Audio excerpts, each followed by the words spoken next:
आशा करता हूं आप सब बहुत अच्छे होंगे। मेरा नाम है सिद्धांत अग्निहोत्री, स्टडी ग्लोस पे आपका बहुत बहुत स्वागत है। दोस्तों, आज हम बांग्लादेश की बात करेंगे। ठीक है, बहुत ही इंपॉर्टेंट रहेगा हमारे लिए बांग्लादेश। इंडो बांग्लादेश क्यों ऐसा एंटी इंडिया सेंटिमेंट बांग्लादेश में आखिरकार क्यों पैदा हो रहे हैं। दोस्तों, ये काफी ज्यादा चिंता की बात है। ठीक है, इट्स वेरी वेरी, देखिए जैसा मालदीव्स में हो वैसे ही हमको बांग्लादेश में भी कुछ होता हुआ दिख रहा है। तो हम एक तो पूरी तरीके से समझेंगे।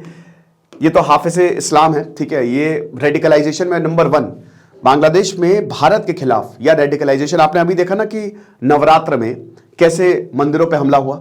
अब आप ये समझिए कि बांग्लादेश में हमने कभी ऐसा देखा नहीं, क्योंकि वो हमारे ही पार्ट रहा है। बंगाल पूरा बांग्लादेश भी कवर करता था, बंटवारे के बाद वो उधर पाकिस्तान चला गया और भारत ने मदद की। बांग्लादेश आज एग्जिस्ट कर रहा भारत की वजह से, और हमारे और रिलेशन भारत मतलब हमारे और बांग्लादेश के रिलेशन बहुत ही अच्छे रहे हैं। लेकिन अभी चाइना फैक्टर भी हमको देखने को मिल रहा है। मेन यहां पे इस समय पॉलिटिक्स रीजन है। तो पॉलिटिक्स की हम बांग्लादेश में बात करेंगे कि आखिरकार हो क्यों रहा है। देखिए, बात यह है कि हमको बांग्लादेश जैसे चाइना ने म्यांमार, श्रीलंका, पाकिस्तान में बेस बना लिए हैं, पोर्ट्स बना लिए, बांग्लादेश में नहीं बनाया और वो काम कर रहा है। $20 बिलियन दिए थे बांग्लादेश ने। भारत का सबसे बड़ा ट्रेडिंग पार्टनर है भारत। MMTRP, आपका साफ्टा, बहुत सारे ट्रेड एग्रीमेंट किए हैं भारत ने बांग्लादेश के साथ। बहुत सारे प्रोडक्ट फ्री में जाते हैं बांग्लादेश में। अखौड़ा सिलीगुड़ी कॉरिडोर, वो जो पूरा रेल लिंक बन रहा है, मैत्री एक्सप्रेस चलती है। तो बांग्लादेश से बहुत अच्छा है हमारा रिलेशन, लेकिन फिर भी दिक्कतें बहुत ज्यादा हैं। आपको बता दूं कि जहां हमारा टेक्सटाइल प्रोडक्शन, टेक्सटाइल की भी हम डेफिनेटली बात करेंगे, बांग्लादेश की बात करें, उनके कपड़े की बात ना हो, ऐसा कैसे हो सकता है। तो 3% जहां पे हमारा है वही उनका 6.5% है पूरी दुनिया में। भारत से दुगना।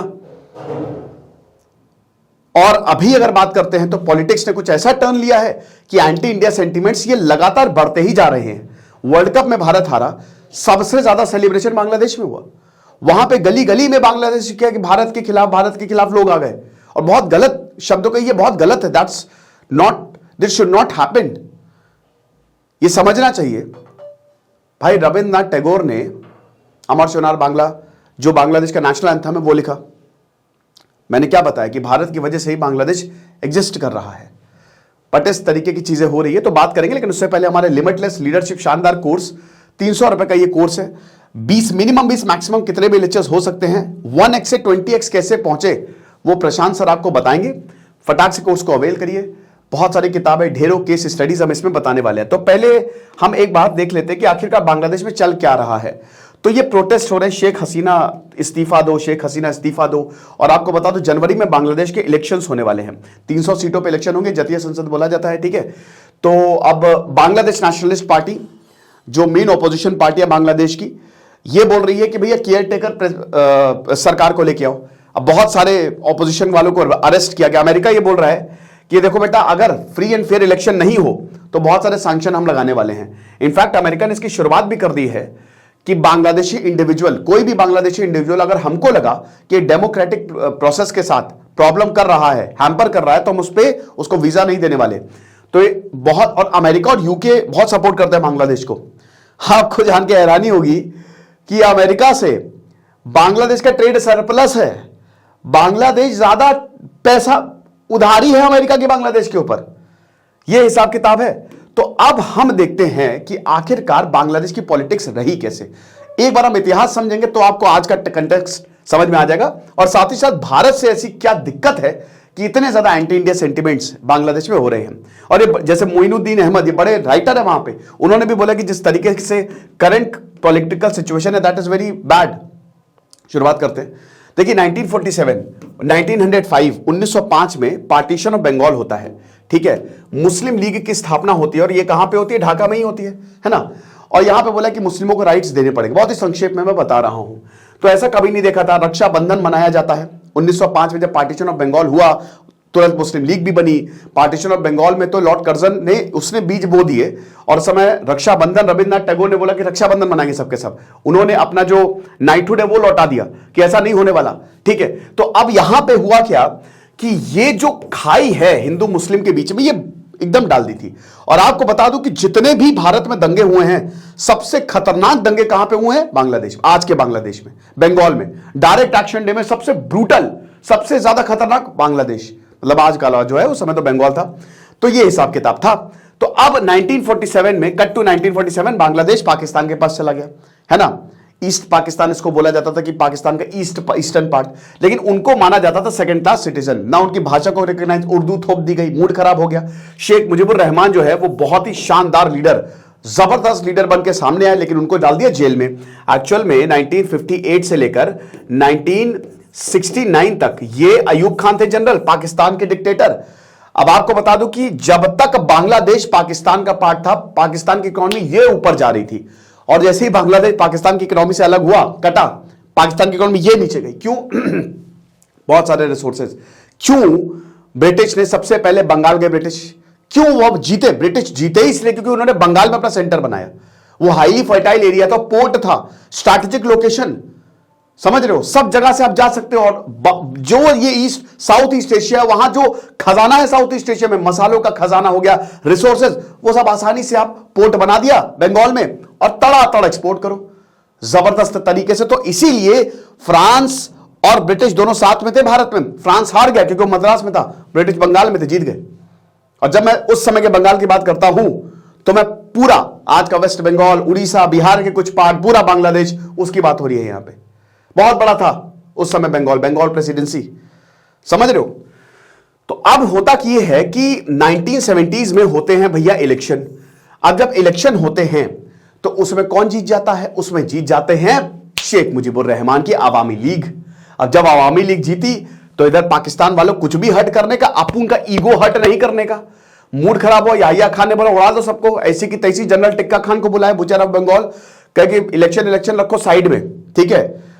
भुट्टो जुल्फिकार अली भुट्टो बोले साहब साइड में रखो, पहले बांग्लादेशियों को सबक सिखाएंगे, इनको इतना मारो कि अगली बार ये इलेक्शन लड़ने का छोड़ो, वोट देने का भी सोचे ना तो इनकी ऊपर से नीचे तक रूह कांप जाए। तो जनरल टिक्का खान ने ऑपरेशन सर्चलाइट चलाया 1971, अर्ली 1971 में, और गांव में मतलब ब्रूटल रेप। अगर बहुत सारी किताबें इस पे लिखी गई हैं, मैंने किताब पढ़ी थी दिल तोड़ने वाली 1971 पे, मैंने बहुत सारे लेक्चर्स भी किए हैं, पीएचडी रही है, मतलब बहुत पढ़ा है मैंने। तो कम से कम 1.5 लाख औरतों के रेप किए। ये ऑफिशियल, अनऑफिशियल तो पता नहीं कितना है, कितनी औरतों के रेप की तोड़ के रख दिया, समझ रहे हो। मतलब कुछ बचा नहीं, किसी के परिवार के सामने रेप, किसी का पेट फाड़ के बच्चा निकाल लिया, किसी के बच्चे को मार दिया, बाप के, बहुत मतलब आप, मैं क्या बताऊं कि एक किताब मैंने पढ़ी थी डॉक्टर नसीम की, वो आप पढ़िएगा, ठीक है। किंडल एडिशन ले लीजिए, 218 रुपए का है, ऐसे हार्ड कॉपी तो 4000 की है। तो मैंने किताब पढ़ी थी, 14 औरतों का इंटरव्यू है कि 1971 में हमारे साथ हुआ क्या था। क्या हम टॉपिक से डाइवर्ट नहीं होते। तो ये जेनोसाइड किया यहां पे। अब वहां से रेफ्यूजीज भाग के इधर त्रिपुरा साइड आए, भागे सब, आसाम साइड आए। तो अब यहां पे मूड खराब होने लगा। अब इंदिरा गांधी ने बोला भाई ये क्या हो रहा है, तो बोला कि भैया ये जेनोसाइड हो रहा है, तो सब भाग रहे हैं। तो फिर इंदिरा गांधी ने बुलाया सैम बहादुर, अभी मूवी भी आने वाली कि क्या करें, बोले कि युद्ध करते हैं। बोले चलो अप्रैल 1971 का महीना, चलो हमला करते हैं। सैम बहादुर बोले नहीं अभी मत हमला करिए, अभी हमारे लेने के देने पड़ जाएंगे, मानसून है, प्रॉब्लम होगी, रुकिए, अभी मेरी बात समझिए कि अभी हमला नहीं करते हैं, हमला करेंगे, वक्त हमारा होगा, जगह हमारी होगी, और जब हमला करेंगे तो हम जीतेंगे। 3 दिसंबर 1971 को हमला किया, मुबारक हो, 16 दिसंबर को बांग्लादेश हुआ है। ऐसा जिंदगी में क्या, मतलब इतिहास में कभी नहीं हुआ था कि एक देश ने दूसरे देश को बना दिया। अब दोस्तों शेख मुजीबुर रहमान जीत गए, पूरी पाकिस्तान सेना ने सरेंडर कर दिया, भारत के वजह से बांग्लादेश पैदा हो गया। लेकिन अनफॉर्चुनेटली दोस्तों शेख मुजीबुर रहमान की पार्टी थी आवामी लीग। अब जो जिस तरीके का सलूक पाकिस्तान ने किया था, उसी तरीके का सलूक शेख मुजीबुर रहमान करने लगे। अजीब बात है कि डेमोक्रेसी नहीं आई, डिक्टेटरशिप आ गई, अथॉरिटेरियन रिजीम। शेख मुजीबुर रहमान कोई इलेक्शन नहीं होगा। अब फिर आर्मी ने शेख मुजीबुर रहमान के खिलाफ विद्रोह कर दिया और 1975 में 1975 में शेख मुजीबुर रहमान के पूरे परिवार को मार डाला था, पूरे परिवार को। शेख मुजीबुर रहमान, उनकी बेटी, उनका 10 साल का पोता, उनके बेटी के पति, कोई नहीं बचा था। उनका बेटा, सबको काट दिया था, मार डाला था, ब्रूटली टांग दिया था चौराहे पे। तो 1975 में यह हुआ था। अब जनरल जियाउर रहमान उन्होंने टेक ओवर कर लिया और 1975 से लेकर 1983 तक उनका राज। फिर प्रेसिडेंट आए, बट आप ये मोटा मोटा मान के चलो कि 1975 से लेकर 1990 तक, 1990 तक मिलिट्री का राज रहा। आर्मी ने टेक ओवर किया बांग्लादेश को और बांग्लादेश की हालत बहुत ज्यादा बुरी हो गई। अच्छा, अब शेख हसीना जो हैं, जो अभी प्रेजेंट प्राइम मिनिस्टर है बांग्लादेश की, वो बेटी है शेख मुजीबुर रहमान की। वो बच गई। क्यों? वो बाहर थी, वो जर्मनी में थी। अगर वो भी रहती, मान लो अगर वो बांग्लादेश में होती उस समय 1975 में, तो ये बचती नहीं। ये बच गई क्योंकि ये थी नहीं, किस्मत ने साथ दिया। अब ये जा तो सकती थी नहीं वापस, तो ये भारत आई। भारत ने इनको असाइलम दिया है। भारत की बेटी है ये शेख हसीना, आपको बता दूं। भारत ने कितनों लोगों को असाइलम दिया, लेकिन फिर 1990 तक कुछ हुआ नहीं, और बीच में ही जनरल जियाउर रहमान की मृत्यु। अब उनकी जो वाइफ है खालिदा जिया, ध्यान दीजिएगा इनको, खालिदा जिया, उनकी आप विधवा कह सकते हो, खालिदा जिया, ठीक है। और इधर शेख हसीना, तो शेख हसीना के पिताजी की पार्टी है ये अवामी लीग, उनको मार दिया। ध्यान से सुनना, अवामी लीग। अच्छा, जियाउर रहमान की पार्टी थी बीएनपी, बांग्लादेश नेशनलिस्ट पार्टी, और जियाउर रहमान की जो वाइफ है उनका नाम है खालिदा जिया। तो खालिदा जिया बनी बीएनपी की लीडर और शेख हसीना बनी अवामी लीग की लीडर। ये दो सबसे बड़ी पार्टी है बांग्लादेश की इस समय, जैसे कांग्रेस और बीजेपी है ना। अभी सत्ता शेख हसीना के पास है 2009 से, अवामी लीग के पास है। 300 सीट्स हैं। 1990 में चुनाव हुए। अब 1990 में चुनाव हुए, 1991 में बहुत बोलने के बाद चुनाव हुए, मिलिट्री का रूल हटा, खालिदा जिया सत्ता में आ गई, तो बीएनपी का राज रहा, ठीक है। 1996 से पहले पूरा टर्म नहीं कर पाए, 5 साल का वहां पे टर्म होता है, खालिदा जिया को हटाया, और उसके बाद फिर से शेख हसीना जो है, फिर से क्या शेख हसीना पावर में आई, 2001 तक ये रही। देन उसके बाद 2001 से 2006 तक फिर से खालिदा जिया रही, ठीक है। तो ये रोटेशन बेसिस पे। अब जब बीएनपी आई, खालिदा जिया थोड़ी प्रो चाइना है, ठीक है, चाइना को ज्यादा सपोर्ट करती है, भारत के एंटी इंडिया है वो थोड़ी। क्यों एंटी इंडिया है भाई? इसलिए क्योंकि पहली बात तो शेख मुजीबुर रहमान कौन है? Sheikh Mujibur Rahman founding father of Bangladesh, जिनको भारत ने सपोर्ट किया। और बीएनपी मतलब जियाउर रहमान ने किसको मरवाया? शेख मुजीबुर रहमान को, मतलब पूरा तख्ता पलट किया ना। तो जाहिर सी बात है एंटी इंडिया होंगी ही होंगी। तो जब जब खालिदा जिया आई है तब तक भारत के लिए बड़ी मुसीबत साबित हुई है। शेख हसीना जब जब रही है, भारत के लिए वरदान रहा है, क्योंकि शेख हसीना, मैंने क्या बताया, भारत की बेटी भारत में रही, तो शेख हसीना बहुत ही प्रो इंडिया है, ठीक है ना। तो अब क्या हुआ कि 2006 से लेकर 2008 तक आर्मी ने टेक ओवर करने की कोशिश की। यहां पे कंसेप्ट था, अब यहां पे अभी आपने देखा होगा केयर टेकर गवर्नमेंट, अभी इलेक्शन होने वाले हैं ना, मैंने पीछे ही स्लाइड में आपको बताया था कि यहां पे बात हो रही है कि केयर टेकर गवर्नमेंट को ले आओ, न्यूट्रल इलेक्शन करवाना है ना, न्यूट्रल इलेक्शन करवाना है तो केयर टेकर गवर्नमेंट को ले आओ। लेकिन ये केयर टेकर गवर्नमेंट चलाता कौन है? आर्मी। पर्दे के पीछे एक समझौता टाइप का हुआ है आर्मी और सबके बीच में, ठीक है। तो केयर टेकर गवर्नमेंट ने सब बेड़ा करके, एक पैरेलल गवर्नमेंट है जो बाकी के कामों को देखती है। तो 2006 में, 2006 में जब इलेक्शन होने थे, इसी केयर टेकर गवर्नमेंट ने बैंड बजा दी थी। यही केयर 2006 से लेकर 2008 यही केयर टेकर गवर्नमेंट ने सत्ता लेने की कोशिश की थी, दोबारा मिलिट्री रूल लगाने की कोशिश की थी। भागी खालिदा जिया, गिरफ्तार किया, शेख हसीना को गिरफ्तार किया, वापस आई, वो वापस भाग गई अमेरिका, का बोला कान में दर्द, इलाज करवाने जाना है, मुश्किल, फिर वापस आई, बहुत बवाल हुआ, इंटरनेशनल प्रेशर। 2008 में फिर इलेक्शन होते हैं, और 2009 में 2009 में शेख हसीना ने बोला बहुत हुआ सम्मान, शेख हसीना अटल बिहारी वाजपेयी बन गई।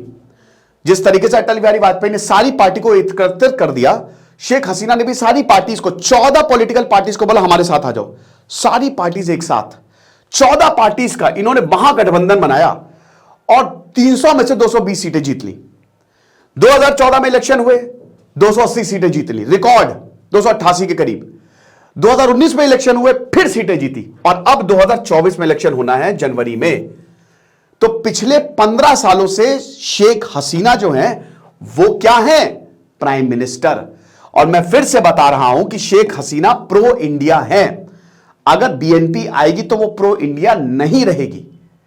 अब इस समय जैसा मालदीव में हुआ, ठीक है, मालदीवियन जो एनडीपी वहां की पार्टी है, डेमोक्रेटिक पार्टी, तो मालदीवियन पार्टी वो क्या कहती है, वो प्रो इंडिया थी, बट अब हट गई और उनकी पीपी आ गई, ठीक है, प्रोग्रेसिव पार्टी आ गई मालदीव में। तो अब प्रोग्रेसिव पार्टी क्यों आई? एंटी इंडिया कैंपेन चलाया। यहां पे भी एंटी इंडिया कैंपेन चला रही है बीएनपी, बोल रही है इंडिया की वजह से सब हो रहा है, इनको हटाओ, शेख हसीना को हटाओ। तो एक तो बहुत बड़ा रीजन ये है, ठीक है। हालांकि अच्छा एक और चीज की देखिए, यहां पे दोनों पार्टी को डर है। शेख हसीना को डर है कि अगर मान लो कि अगर हम अभी लड़ते हैं, मान लो हमने केयर टेकर को दे दिया, केयर टेकर सरकार को दे दिया, तो दोबारा नहीं आएगी, हम दोबारा आ ही नहीं पाएंगे। अगर एक बार मैंने सत्ता छोड़ी तो हम गए। शेख हसीना के ऊपर फ्री एंड फेयर इलेक्शन के काफी आरोप लगते रहते कि इलेक्शन फेयर नहीं था, ये फलाना धमाका। अच्छा, इनको लगता है, क्या नाम है, जो बीएनपी है, कि भाई ये हमारे लिए सुसाइडल होगा कि अगर ये पार्टी रही, ये पार्टी के ही देखरेख में इलेक्शन हुआ तो फ्री एंड फेयर होगे नहीं, ऐसा बीएनपी का मानना है, तो ये हमारे लिए सुसाइडल होगा। तो दोनों ही जो भी कंसीड करेगा it will be suicidal for them. तो दोनों ही पार्टी मानने के लिए तैयार नहीं है। यहां पे एक बोले कि केयर टेकर गवर्नमेंट को तब तक दे दो, क्योंकि अगर तुम सत्ता में रहोगी तो तुम्हारे रहते हुए तो फ्री एंड फेयर इलेक्शन होने से रहे। ठीक है, तो अब इंटरनेशनल प्रेशर जो है वो बढ़ता जा रहा है। अब आपको बता दो टेक्सटाइल, देखिए सबसे बड़ी बात यह है कि बांग्लादेश टेक्सटाइल में बहुत आगे है और बांग्लादेश की टेक्सटाइल इंडस्ट्री ने पूरी दुनिया में धूम मचा रखी है। अमेरिका में जाइए, made in Bangladesh, made in Bangladesh. Bangladesh ने औरतों को रोजगार दिया है, वहां पे उन्होंने औरतों को एम्प्लॉय किया है और हम ये नहीं कर रहे, हमको ये करना पड़ेगा। बांग्लादेश छोटा है, उनकी ज्योग्राफी के कारण सब कुछ एक ही जगह बनता है, तुरंत एक्सपोर्ट हो जाता है। जो कपड़ा भारत 63 दिन में बनाएगा, बांग्लादेश 50 दिन में बनाता है और उनकी क्वालिटी भी भाई बहुत ही बढ़िया रहती है, भारत की भी बहुत बढ़िया रहती है। लेकिन बांग्लादेश को एक्सेस आसान है, क्यों? क्योंकि लीस्ट डेवलप्ड कंट्री है वो। ऐसा अमेरिका कहता है, WTO में जीएसपी में नंबर 1 रखा है। सर बहुत ऊपर से जा रहा है, इतना समझो बहुत सिंपल भाषा में कि क्योंकि तुम्हारे पास अभी तुम उतना डेवलप नहीं किए हो तो तुम हमको बेच सकते हो। भारत अच्छा खासा डेवलप कर दिया है, तुम हमको बेचोगे तो हमारा मार्केट खराब होगा, लेकिन बांग्लादेश के साथ ऐसा नहीं, तुम हमको बेचो, हम तुमसे पैसा ले लेंगे। इसीलिए अमेरिका का ट्रेड सरप्लस नहीं है, अमेरिका का ट्रेड डेफिसिट है, समझे आप। बांग्लादेश जब अमेरिका, यूके या यूरोप अगर उनको बेचता है तो वहां पे टैक्स कम लगता है। तो ये चीज है। तो अब इंटरनेशनल प्रेशर बढ़ता जा रहा है और डर है अमेरिका को भी कि कहीं फ्री एंड फेयर इलेक्शन नहीं हुए तो हमारे लिए प्रॉब्लम हो जाएगी। शेख हसीना चाइना की तरफ भी, ऐसा नहीं है कि चाइना की तरफ उन्होंने बिल्कुल ही नकार दिया है, वो प्रो चाइना भी है, बट ज्यादा वो प्रो इंडिया है। तो भारत के लिए अच्छा यही रहेगा कि शेख हसीना बनी रहे, समझ रहे हो। और शेख 2006-2007 में ऐसे ही टर्मोइल हुआ था, आप समझ रहे हो, सेम टर्मोइल हुआ था, सिचुएशन तब बहुत जबरदस्त तरीके से बदली थी और तब जाके इंटरनेशनल अमेरिका और बाकी सबको जो है वो यहां पे स्टैंड लेना पड़ा था। यही चीजें। तो इशू क्या है? सबसे पहले तो वही है कि अभी तो शेख हसीना का कोई वीकनेस नहीं, उनको लगा कि भाई देखो मोस्ट प्रोबेबली जो मैं बोलती हूं उसकी वजह से, बट अभी शेख हसीना को लगता है वो इलेक्शन जीतेंगे, बट फिर भी डर का माहौल तो है ही है। 2014 में उन्होंने ऑलरेडी इलेक्शन शेड्यूल जो है वो अनाउंस किया था। देखो क्या है ना कि यहां पे बांग्लादेश में जो, जैसे भारत में डेमोक्रेसी का चलन है खून में, बांग्लादेश में ऐसा नहीं है। सत्ता के लिए वहां पे एक दूसरे से लड़ जाते हैं लोग। तो अभी शेख हसीना चाह रही हैं, और देखिए पर्दे के पीछे आर्मी तो है ही है, आर्मी कभी भी टेक ओवर कर सकती है, लेकिन पर्दे के पीछे भाई यहां पे सारी पार्टियों में समझौता, हाँ ठीक है आपको हम जितना आपको चाहिए हम आपको देंगे। बेस्ट ये कि, और देखिए डेमोक्रेसी हमेशा बेस्ट रहती है क्योंकि यहां पे पब्लिक का से रहता है, ठीक है। तो बैलेंस ऑफ पावर जो है वो इफेक्ट हो सकता है, प्रॉब्लम हो सकती है। लेकिन भारत की अगर बात करते हैं तो दिक्कत क्या है? अगर इंडिया की बात करते हैं तो आप ये देख सकते हैं कि अच्छा जो गारमेंट वर्कर्स हैं वो पुलिस के साथ, ये तस्वीरें काफी सामने आ रही, जैसे जैसे इलेक्शन पास होते जा रहे हैं ना, क्योंकि यहां पे जो पार्टी सत्ता में रहती है ऑपोजिशन को खत्म करती है, पकड़ पकड़ के, चाहे खालिदा जिया हो चाहे शेख हसीना हो, पकड़ पकड़ के जेल में डालो, और अभी यही हो रहा है। तो इसलिए और ज्यादा प्रोटेस्ट हमको देखने को मिल रहे हैं। लेकिन देखिए यहां पे सबसे बड़ा हथियार एंटी इंडिया सेंटिमेंट्स। ये देख सकते हैं डेविड बर्गमैन ने क्या बोला है कि बांग्लादेश अभी 2024 में जल्दी इलेक्शन होने वाले हैं, ऑपोजिशन लीडर्स का डिटेंशन दिक्कत हो रही है, मतलब यहां पे किसी को भी उठा के अरेस्ट कर रहे हैं, डाल रहे हैं, जो भी शेख हसीना के खिलाफ बोल रहा है। इसका मतलब फ्री एंड फेयर इलेक्शन कहां से होंगे? प्रॉब्लम है, ठीक है। टर्नआउट काफी कम रहा है वैसे, आपको बात बता दूं बांग्लादेश के इलेक्शन में, ठीक है। इस बार भी शायद 15 से 20% से ज्यादा नहीं रहेगा, बट फिर भी लोग चाहते हैं कि फ्री एंड फेयर इलेक्शन हो, और 15 साल बाद वो चाहते हैं कि शायद शेख हसीना को बदले। लेकिन दिक्कत रहेगी, अब जैसा कि हमने बताया कि अगर शेख हसीना गई तो पता नहीं इनका क्या होगा, हो सकता है इनको जेल में डाल दिया जाए, इनके ऊपर मुकदमे चलाए जाए। शेख हसीना थ्रेट है, ऐसे ही खालिदा जिया थ्रेट है, ठीक है। अब इंटरिम गवर्नमेंट का प्रोविजन तो है 3 साल 3 महीने तक आप केयर टेकर गवर्नमेंट ले आओ, इलेक्शन करवा लो, बट क्या पता वही तख्ता पलट कर दे, वो टेक ओवर कर दे, या क्या पता वो दूसरे को फेवर कर ले। तो यहां पे शेख हसीना डरी हुई है कि मुझे सत्ता किसी भी हाल में बचानी है, ठीक है ना। तो न्यूट्रल गवर्नमेंट अगर आई तो शायद मैं कभी भी पावर में नहीं आ पाऊंगी। तो ये चीज है। अब भारत की अगर बात करते हैं तो जैसा कि हमने बताया कि 1971 के बाद से काफी अप्स एंड डाउन्स देखे, लेकिन मोस्ट भारत से रिलेशंस अच्छे ही रहे जब जब शेख हसीना रही है। भारत में प्रॉब्लम 30 था, 54 रिवर्स है। ठीक है, आपको बता दूं, अगर बात करते हैं कि जैसे भारत से इश्यूज क्या क्या है, तो रिवर्स का जो इशू है वो सबसे तीस्ता रिवर। देखिए तीस्ता के हमने कई बार जो है, भारत और बांग्लादेश के पास 54 कॉमन रिवर्स हैं, लेकिन जो तीस्ता प्रोजेक्ट है ना, जो तीस्ता रिवर है, जो सिक्किम से ओरिजिनेट होकर वेस्ट बंगाल से होते हो बांग्लादेश में जाते हो, बांग्लादेश की बहुत बड़ी पॉपुलेशन इस पर डिपेंडेंट है। बांग्लादेश कह रहा है तुमने डैम बनाया जिसकी वजह से हमको पानी मिल नहीं रहा है, वो डाइवर्ट हो जाता है। और भारत ये कह रहा है ऐसा कुछ नहीं है, बार बार इस पे ट्रीटीज, इस पे समझौता होता है, बट कोई भी अभी सक्सेस नहीं हुआ है, प्रॉब्लम नहीं है। फिर इलीगल इमाइग्रेशन, बांग्लादेश से लोग यहां पे आ रहे हैं। ड्रग्स की एक प्रॉब्लम है कि वहां से ड्रग्स भी, भाई एनआरसी जब हुआ तो इतनी सारी 1979 में इतने लोग एकदम से कैसे बढ़ गए, वो बांग्लादेश से आए थे। तो ये वो भी बहुत बड़ा दिक्कत है कि जो इन्फ्लक्स ऑफ रिफ्यूजीज आ रहे हैं, ये दिक्कत। और फिर जो चाइना का इन्फ्लुएंस है बांग्लादेश में, वो भी दिखता हुआ। लेकिन यहां दोस्तों एंटी इंडिया सेंटीमेंट, अब रेडिकलाइजेशन की भारत के खिलाफ जो है वो नफरत फैलाओ पॉलिटिक्स की वजह से। यहां पे देखिए जो ऑपोजिशन, उसको ये पॉलिटिक्स सूट करती है कि भारत जो है हमारे इंटरनल मैटर्स में हस्तक्षेप कर रहा है। तो एंटी इंडिया फीलिंग जो है वो बहुत ज्यादा स्ट्रांग होता जा रहा है, क्योंकि ये बता रहे हैं कि शेख हसीना इस समय बहुत अनपॉपुलर होती जा रही हैं और भारत शेख हसीना को सपोर्ट कर रहा है। तो इसीलिए भारत कहती है कि ये ऑप्रेसिव रिजीम को भारत कैसे सपोर्ट कर सकता है, शेख हसीना को कैसे सपोर्ट कर सकता है। तो ये प्रॉब्लम है और इसीलिए लगातार प्रोटेस्ट जो है वो होते जा रहे हैं। अनएम्प्लॉयमेंट, हालांकि देखिए एम्प्लॉयमेंट बांग्लादेश का काफी अच्छा है, पर कैपिटा इनकम में भी बांग्लादेश भारत से काफी आगे है। मैंने बताया ना, टेक्सटाइल इंडस्ट्री, भाई आप ये समझो कि 1980s में जो टेक्सटाइल इनका तकरीबन $18.5 मिलियन के करीब था। ठीक है, जो ट्रेड करते थे, जो बेचते थे दूसरे देशों को, ये पिछले 1990s आते आते पता कितना पहुंच गया, $10 बिलियन तक। लाखों % का जंप, ऐसा कुछ रहा है। एक एम्प्लॉयमेंट की बहुत ज्यादा प्रॉब्लम है, इकोनॉमिक इश्यू भी, कि अभी इकोनॉमी जो है वो बांग्लादेश की नीचे जा रही है। तो इसी वजह से प्रॉब्लम जो है वो भारत के लिए खड़ी हो रही है। इन सब में भारत पिस रहा है और भारत के लिए चिंता है। अगर शेख हसीना 2024 में नहीं आई तो भारत के लिए मुश्किल हो सकती है। बट देखिए हम पॉजिटिव ही, देखिए जो भी आएगा ये तो खाली कहने की बात है, बट उसको भारत से अच्छे रिलेशन बनाने ही पड़ेंगे और कोई चारा नहीं है। बांग्लादेश के same goes with Bangladesh, China के साथ दुनिया का भरोसा जो है वो धीमे धीमे कम होता जा रहा है। बाकी आप हमारे कोर्स को जरूर अवेल करें, आपको बहुत ज्यादा फायदा होगा। Thank you so much.